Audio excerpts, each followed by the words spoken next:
எக்ஸாமினேஷன்ல question எப்படி கேட்பாங்க sister, எந்த பேட்டர்ன்ல இருக்கும், என்னென்ன கொஸ்டின்ஸ்லாம் நம்ம எக்ஸ்பெக்ட் பண்ணலாம் அப்படின்னு நிறைய பேர் கேட்டிருந்தீங்க.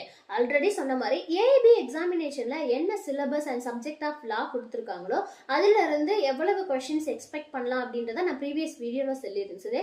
இருந்தாலும் கொஸ்டின்ஸ் எப்படி இருக்கும் அப்படின்னா ஆக்ட் பேஸ்ட் கொஸ்டினா இருக்கும். For example Indian evidence act அப்படின்னா விச் இயர் எனாக்ட்மெண்ட், விச் இயர்ல என்ஃபோர்ஸ்மெண்ட் ஆச்சு அப்படின்ற கொஸ்டின்ஸ் இருக்கும். அதே மாதிரி அமெண்ட்மெண்ட் பேஸ்ட் கொஸ்டின் இருக்கும். கான்ஸ்டியூஷன்ல பார்த்தோம்னா நியூமரஸ் அமெண்ட்மெண்ட்ஸ் இருக்கு. ஸோ இந்த அமெண்ட்மெண்ட் வந்து எதுக்காக கொண்டு வரப்பட்டது, எதுக்காக இந்த அமெண்ட்மெண்ட் கொண்டு வந்தாங்க அப்படின்ற மாதிரி கொஸ்டின்ஸ் இருக்கும். And third one important case law ரிலேட்டடான கொஸ்டின்ஸ் இருக்குங்க.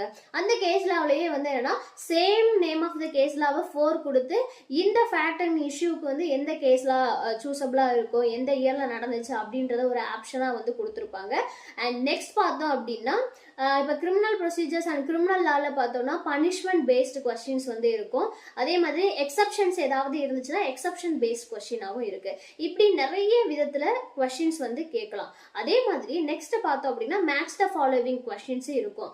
அண்ட் இம்பார்ட்டன்ட் ஒன், நீங்க கொஸ்டின்ஸை கிளியரா ரீட் பண்ணணும். ஏன்னா கொஸ்டின்ஸ்ல எது கரெக்ட் இல்லையோ அதை சூஸ் பண்ணுங்க, நாட் கரெக்ட் எதுவோ அதை சூஸ் பண்ணுங்க அப்படின்னு கொஸ்டின்ஸ் இருக்கலாம். இல்லைன்னா ரைட் ஆன்சர் எதுவோ அதை சூஸ் பண்ணுங்க அப்படின்னு கொஸ்டின்ஸ் இருக்கலாம். ட்ரூ எது, ஃபால்ஸ் எது அப்படின்னு மாதிரி நிறைய டைப்ல வந்து கொஸ்டின்ஸ் இருக்கலாம். ஸோ நீங்க கரெக்டான ஆன்சரை சூஸ் பண்ணணும் அப்படின்னா ஃபர்ஸ்ட் நீங்க கிளியர் அண்ட் சின்சியரா கேர்ஃபுல்லா கொஸ்டின்ஸை ரீட் பண்ணீங்க அப்படின்னா அதுக்கான சரியான ஆன்சரை நீங்க ஃபைண்ட் பண்ணலாம்.